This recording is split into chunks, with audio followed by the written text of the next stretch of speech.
Là, on rentre dans un deuxième temps. Comment repérer à temps? Et peut-être que vous allez nous en parler. Je rappelle que vous travaillez comme responsable de la commission de pédopsychiatrie dans le 93, soit vous allez nous préciser cela. Allez-y. Bien, bonjour à tous. Donc, voilà, je suis le docteur Jean-Pierre Benoît, je suis médecin pédopsychiatre. Je ne sais pas si ça marche. Voilà. Et donc, je remercie Hélène Daftian de m'avoir convié et M. Migron de m'avoir invité à vous parler des maisons des adolescents, qui sont un domaine que je connais depuis plusieurs années, puisque j'ai exercé pendant 12 ans dans une maison des adolescents plutôt grand modèle à Cochin, la maison des adolescents, maison de Solène, à Paris.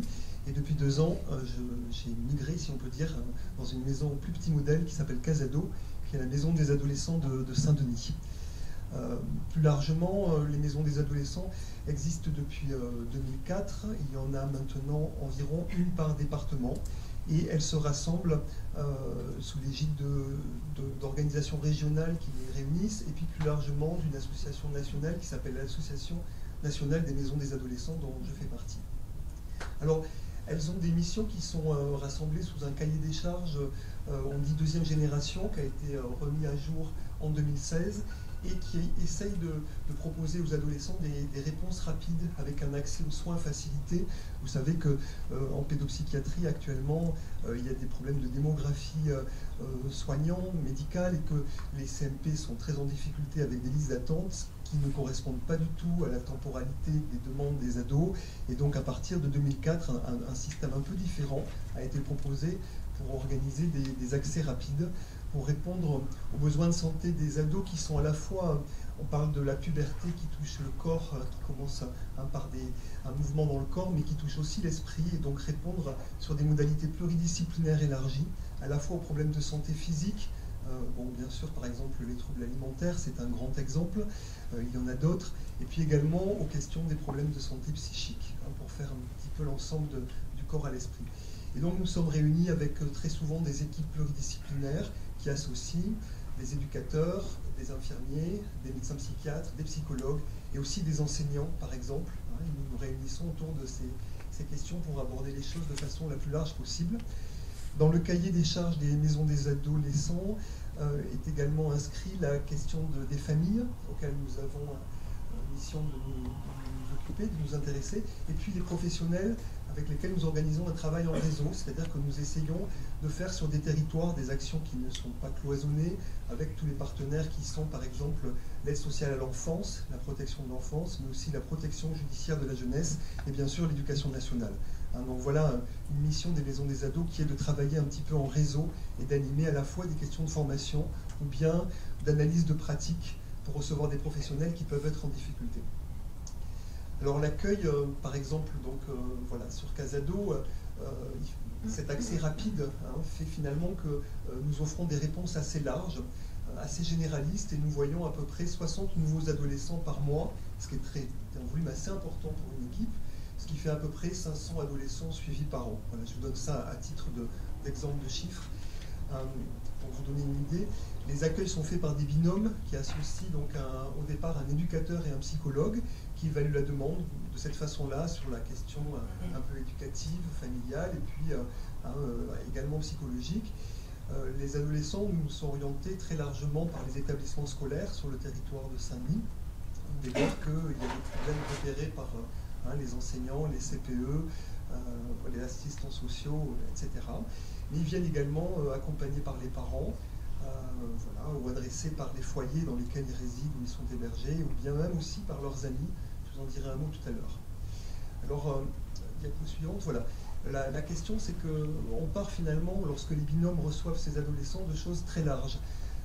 Souvent, pour expliquer un peu comment les adolescents se présentent, je dirais quand on leur demande qu'est-ce qui ne va pas par rapport à quand on les rencontre, 90% des cas, ils nous disent je ne sais pas.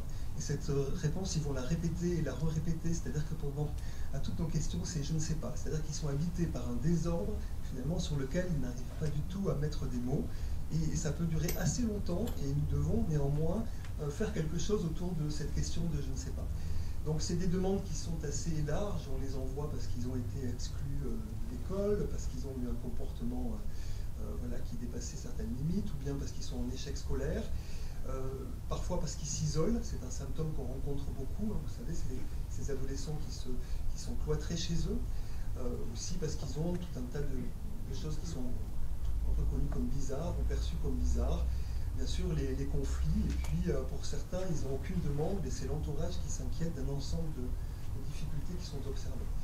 Et à partir de cette question, de cette demande, on va essayer de voir, nous, d'analyser quel peut être le besoin de soins. Et donc, ça va des questions de mal-être à plus largement les troubles de l'estime de soi, et puis des choses plus cliniques qui sont la dépression, les décrochages scolaires ou sociaux, les désaffiliations sociales, et puis pour une partie d'entre eux, les troubles psychiatriques. On a coutume de dire que dans la population adolescente, il y a environ 20% d'adolescents qui sont en difficulté. Et dans ces 20%, la moitié, 10% ont des troubles psychiatriques.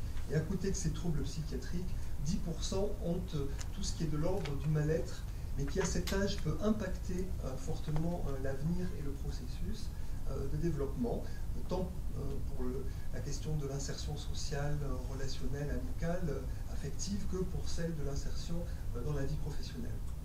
Donc c'est à ces carrefours-là que nous intervenons. Alors après la rencontre, on poursuit l'accueil peut-être par le binôme psychologue-éducateur quand il n'y a pas d'autres pistes à suivre, ou bien on oriente soit vers des partenaires extérieurs qui sont nombreux, hein, qui pratiquent voilà, de nouvelles évaluations pour essayer d'aider vers l'insertion, ou bien on oriente aussi vers des ateliers dans le service. Alors c'est une pratique qui est très utilisée dans le champ de l'adolescence par rapport à cette question du « je ne sais pas ». Effectivement, mais on propose, au lieu de rester en face à face, hein, de passer par ce qu'on appelle des médiations et de faire ensemble des choses, des ateliers d'art plastique, des ateliers de musique, puis je vous parlerai d'un atelier de philo. Nous avons aussi une équipe mobile qui est, bon, je vais le dire, est soutenue par la Fondation de France, qui est une équipe qui est intéressante parce qu'elle est interinstitutionnelle. Elle rassemble à la fois les équipes de services d'adultes et nos équipes adolescents, pour ces jeunes qui sont à la frontière et en transition entre le lycée et l'âge jeune adulte, pour essayer d'aider un petit peu à faciliter l'accès aux soins. Et c'est très articulé avec, enfin, c'est porté par ce qu'on appelle les conseils locaux de santé mentale qui ont un pied sur nos territoires, qui sont très actifs et qui nous soutiennent beaucoup. Voilà, pour finir, je voulais vous dire un mot de, par exemple, un atelier musique-philosophie que nous appelons Accords-Désaccords. Alors j'avais préparé une petite photo, mais elle était trop lourde pour passer par mail, donc elle n'est pas là. Mais pour vous dire qu'il s'agit de ce que nous pratiquons, c'est-à-dire des ateliers en accès libre, c'est-à-dire que les adolescents y viennent et parfois nous ne les connaissons même pas, nous ne savons même pas comment ils se nomment, puisque les maisons des adolescents doivent pouvoir permettre des accès qui sont anonymes et gratuits. Donc c'est là qu'on rentre un peu vraiment dans une déstigmatisation. Alors vendredi, il y avait 8 adolescents qui avaient entre 14 et 18 ans, 6 garçons, 2 filles. Et l'équipe qui animait était un psychopédagogue, une éducatrice, et puis nous avons une stagiaire en études de genre de la faculté de Paris 8. Alors les thèmes sur lesquels il dialoguait, c'était, j'ai entendu, voilà, les gilets jaunes, et puis aussi l'amour. Vous voyez, c'était des choses comme ça qui étaient assez un peu coq à l'âne, mais qui sont de leur âge. Et je leur ai demandé un petit peu pourquoi ils étaient là. Je leur ai dit que je venais présenter un peu les travaux que nous faisions.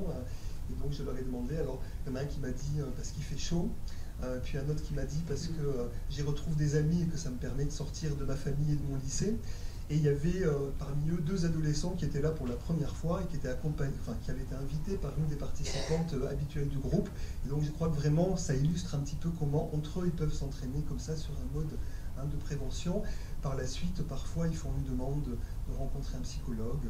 Bon, peut-être, comme disait ma collègue, pas directement d'aller voir un psychiatre, parce que ça c'est un autre problème, mais en tout cas voilà, on glisse comme ça de surface d'accueil en surface d'accueil et ça permet de tisser des liens vers l'accès aux soins. Voilà, je vous remercie de votre attention. Merci à vous.